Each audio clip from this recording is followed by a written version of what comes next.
Right now, somewhere in this world, someone is remembering something you said, not what you meant to say, what you actually said. They are holding it, turning it over in their mind like a weapon. And when the time comes, they will use it, not against some external enemy, against you. Because here is the truth you have been avoiding. You don't need enemies. When your own mouth is working against you, your words don't disappear into the air like smoke. They crystallize. They become evidence. They become ammunition. And the person loading that gun is you. Every careless sentence, every emotional outburst, every drunken confession, you think you are expressing yourself. You are actually creating witnesses to your own downfall. The most dangerous person in your life isn't your competitor. It isn't your critic. It is the version of you that cannot control what comes out of your mouth. Situation 1. The rage revelation. Let's start with anger. You think rage makes you powerful. It doesn't. Anger is a truth serum that turns you into a confession booth. When fury takes over, your internal security system shuts down completely. Everything you have carefully hidden, strategically concealed, intelligently protected, it all comes pouring out like poison from a broken container. Your enemy isn't fighting you in that moment. They are interrogating you. They are sitting back, watching you dismantle yourself and taking notes. Every insult you hurl contains information. Every accusation reveals what you fear. Every threat exposes your weakness. The person who triggered your anger isn't losing control. You are, and they know it. They provoked you precisely to see what would spill out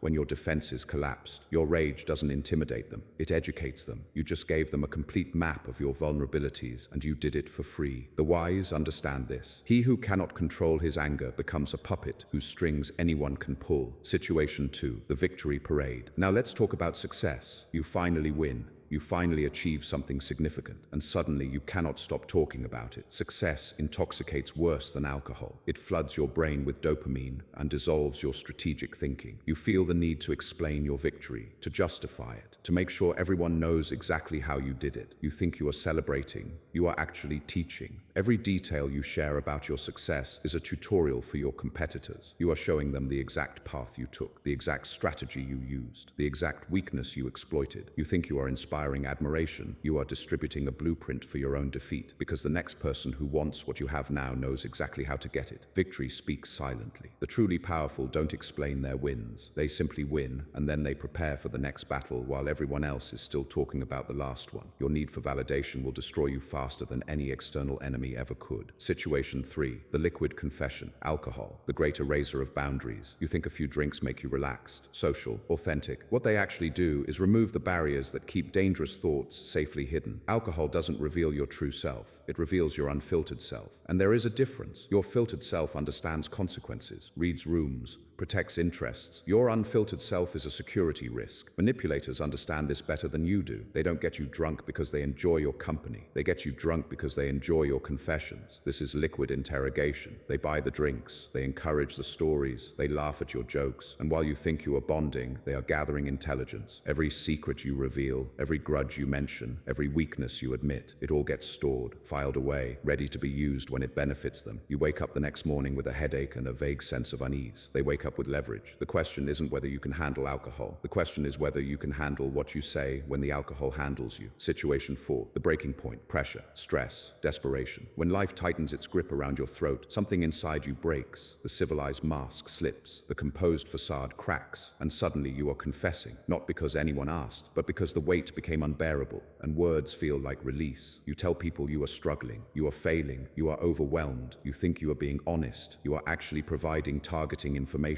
because the world doesn't reward vulnerability. It exploits it. The moment you announce you are weak, you become prey. Competitors see opportunity. Allies reconsider loyalty. Enemies move closer. Your confession doesn't create compassion. It creates calculation. People begin asking themselves, how can I benefit from this person's collapse? Pressure is designed to break you, but it should break you in private, not in public. Rebuild yourself in silence, then return stronger. Never let them see you bleed, because blood in the water attracts sharks, not saviors. Situation 5. The sympathy extraction. Someone approaches you with vulnerability. They share something personal, something difficult, something that makes them seem trustworthy, and your instinct is to reciprocate. They opened up, so you should too, right? Wrong. This is the sympathy extraction. They didn't share their pain because they trust you. They shared it because they want you to trust them. It is a calculated trade. They give you a piece of vulnerability, real or manufactured, and you give them something far more valuable. Your secrets. You think you are bonding. They are gathering intelligence intelligence. The confession they made might be true, it might be false. It doesn't matter. What matters is that it worked. It lowered your defenses. It made you believe that shared vulnerability creates safety. But shared vulnerability doesn't create safety. It creates mutual exposure. And the person who controls how that exposure is used controls the relationship. Never match someone's confession with your own. Listen, acknowledge, empathize if you must, but never believe that someone's openness obligates your own. True power recognizes the trap and walks around it. Situation 6. The information exchange, gossip. The most addictive currency in human interaction. Someone tells you a secret about someone else, and suddenly you feel important, included, connected, so you trade. You offer your own piece of information to keep the exchange flowing. This is the gossip economy, and you just destroyed your value in it. Because here is what you don't understand. The person who told you that secret is now watching you. They are measuring whether you can hold information, and when you immediately trade it away, you fail the test. You prove you cannot be trusted. You prove that any secret given to you will eventually become public. Smart players in the gossip economy collect secrets but never distribute them. They listen, they remember, they file information away, but they never trade. Because the moment you share what you know, you lose two things: the power that comes from exclusive knowledge, and the reputation as someone who can keep their mouth shut. If you want real power, become the person everyone tells secrets to, but who tells secrets to no one. Become the vault, not the broadcaster. Situation 7. The authority trap. Your boss questions your decision. A superior challenges your judgment. An authority figure demands explanation. Your instinct is to defend yourself, to explain your reasoning, to justify your choice, to prove you were right. Don't, because authority doesn't want your reasoning. Authority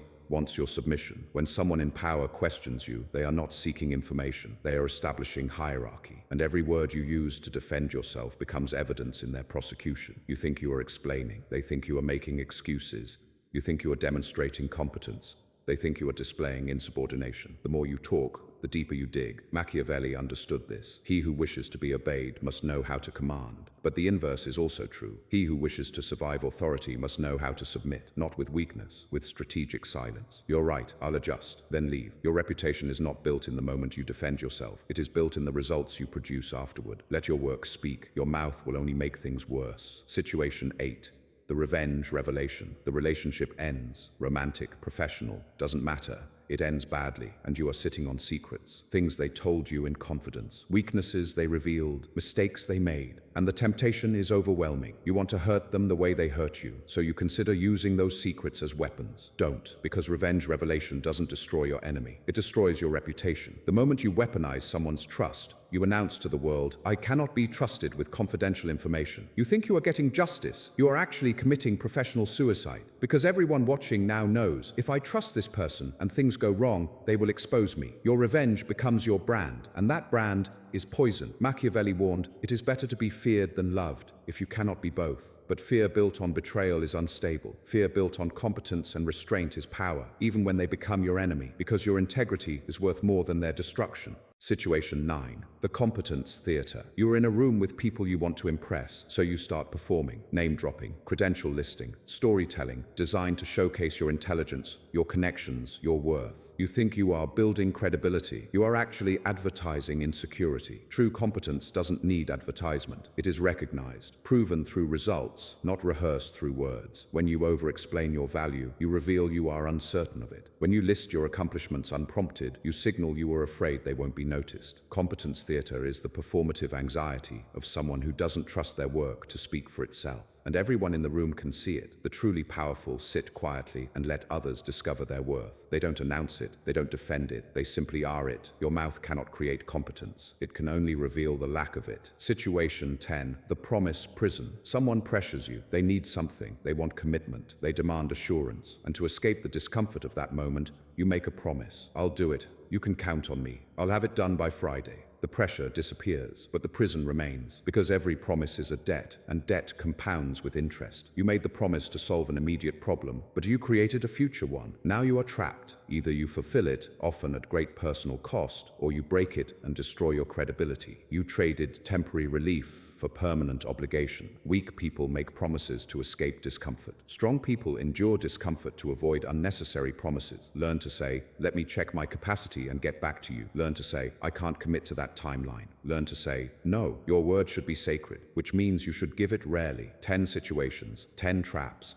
10 ways your own mouth betrays you, and they all share one common thread. You are defeating yourself, not your enemies, not your circumstances. You, the most successful people in history, were not the most talkative. They were the most strategic. They understood that words are weapons that can be turned against the speaker. They understood that silence is not weakness, it is control. They understood that the person who controls their words controls their destiny, while those who don't become victims of their own voice. You think communication is about expression. It is actually about protection. Protect your strategies, protect your vulnerabilities, protect your secrets. Because the world is not waiting to understand you. It is waiting for you to reveal enough to be used. So ask yourself right now, how many times today did your mouth work against you? How many sentences created problems you will have to solve later? How many words escaped that you wish you could take back? You cannot control the world, but you can control this. You can master the space between thought and speech. You can learn to pause, calculate, and choose. You can become the person who speaks only when it serves them, not when emotion demands it. This is not about silence. It is about sovereignty. Sovereignty over yourself, over your impulses, over your need to be heard,